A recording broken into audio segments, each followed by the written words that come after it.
Yes, are you ready? Come to the stage. Let's give it up for Nikki. Please stand up. Come on. Yes. Amazing. Here we go. Thank you. Okay. You're... Ah, yes. My fun little AI image that I created. I don't know how she's done it. You can start. Just put it up. Okay. Oh. Hold the space to be entertaining. Stage as well. I could do some performance. I was saying how I used to do some Chicago Pretend to be Roxy Hart. But all right, awesome. So I've always been so fascinated by the brain. And I think it's because we live in our heads 24/7. Our internal world creates our external reality. And sometimes, even if we have everything we could ever want in our external world, if we're berating ourselves in our heads, we're still unfulfilled and miserable. How do I know this? Well, I lived it. Little backstory. So I'm from a little town outside of Chicago where it was really competitive. Everyone was like trying to get the best grades and have the best clothes and the most money and all the yachts, and your brother's cousin twice removed was like homecoming king or queen, and you're trying to get that coveted spot.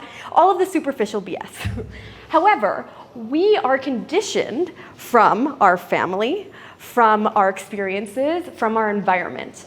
And so to take a look at that conditioning to understand why we are the way that we are. And so fast forward into my life, I had this conditioning to try and be the best version of myself, and I was never good enough. I was always criticizing myself in my head. And I had all of the things on paper. If people looked at my life, they would be like, wow, she has it all, what a perfect life. Yet I was still miserable. Why? Because in my head, I was like, I want to be better, I want to be prettier, skinnier, this, that, smarter, all of the things. And I was still a little living with blinders on, that I didn't take a look at myself. I was like, I'm not the problem, I'm fine. I'm not happy because I don't have a partner. And so my girlfriends were like, oh, we'll be your hype women, like you got this, go out and date and you'll be happy then. And so I started a dating blog. I channeled my Carrie Bradshaw in Sex and the City, and every single week I went on a date, and I called it 23 dates in my 23rd year of life with 23 different guys. Now, every Sunday I would type up my little date and I would send it out to my best friends, and that dating blog is no longer happening. That was years ago, because the truth is no one made it past a first date. Why? Because, hello, hi, I am the problem. It's me. And so what ended up happening, around date 13 or 14, I realized, I'm seeking validation from these people, and they can't give it to me because I can't give it to myself. And so what I decided was, I don't need to date any of these people. I need to date myself. So I quit my job, packed my bags, and I flew on a one-way flight to Bali, Indonesia. And this isn't a story of like, oh, everything's rainbows and butterflies now because I'm traveling the world, eat, pray, love. Because wherever you go, there you are, with your brain and your thoughts. But what I will say is that Bali, Indonesia gave me this perspective to leave my town, and I was able to get out of the conditioning, to look at my life from a third eye view perspective, to see my own conditioning, to see my own thoughts and my own negativity. And from there, I dove into yoga, spirituality, mindfulness, mindset, and I realized through neuroplasticity, we can actually change our brains. We're either strengthening neural networks that we have, or we're creating new ones. And with every passing thought that we have, I started to shift and be like, I actually don't have to be so negative in my mind.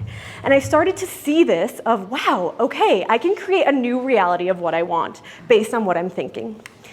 And the thing is, there's a saying that if you want what you don't have, you have to do something different. I want to expand on that and say that you have to embody the energy of the thing that you want. However, we can only go as far as our subconscious beliefs will allow us. So I want to walk you through a little technique that I use called dating your brain.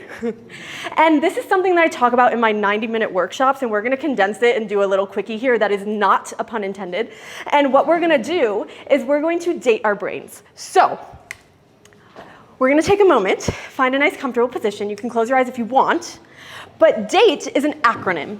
So D, what we're gonna do is we're gonna duplicate ourselves on a date. I want you to find in your mind your favorite date spot. Maybe it's here, I don't know, or maybe you're at a cafe or a fancy restaurant or you're on a hike. And you're gonna duplicate yourself and imagine yourself on a date with yourself.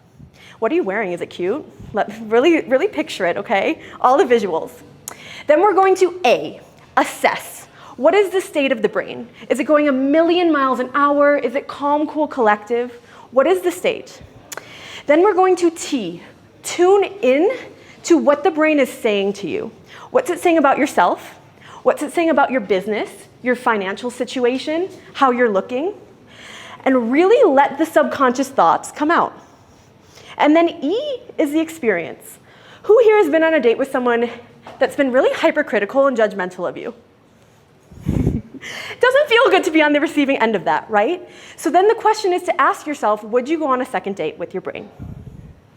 And whatever the answer is, it's a beautiful place to be because this is your foundation to start to realize what is my conditioning, and then from this place you can start to shift and change and create new neural networks that will get you to a different reality. I could talk about this forever and ever and ever because I love the brain and I love mindfulness. So if you want to talk about the brain, come chat with me later. I have more events and I can talk your ear off and we'll talk about it. But I want to leave you with the most important date you will ever have is the date with yourself. Thank you.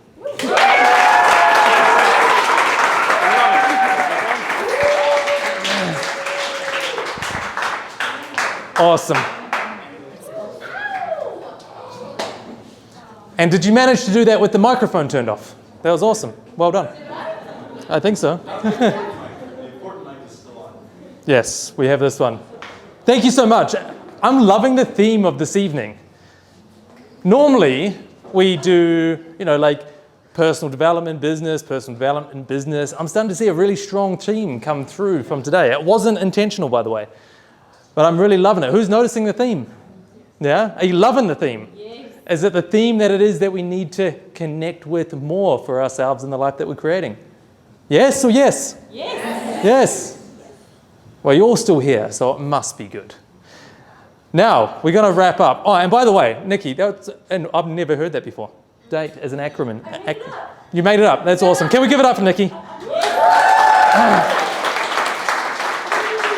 I think, given the time and the space, respecting, what we just did in 5 minutes and respecting that probably could be a lot longer to create an experience that's going to be really valuable, I think it would be awesome, and I'm going to go away and do it because I love it. As in the form of a meditation or however, totally back that process.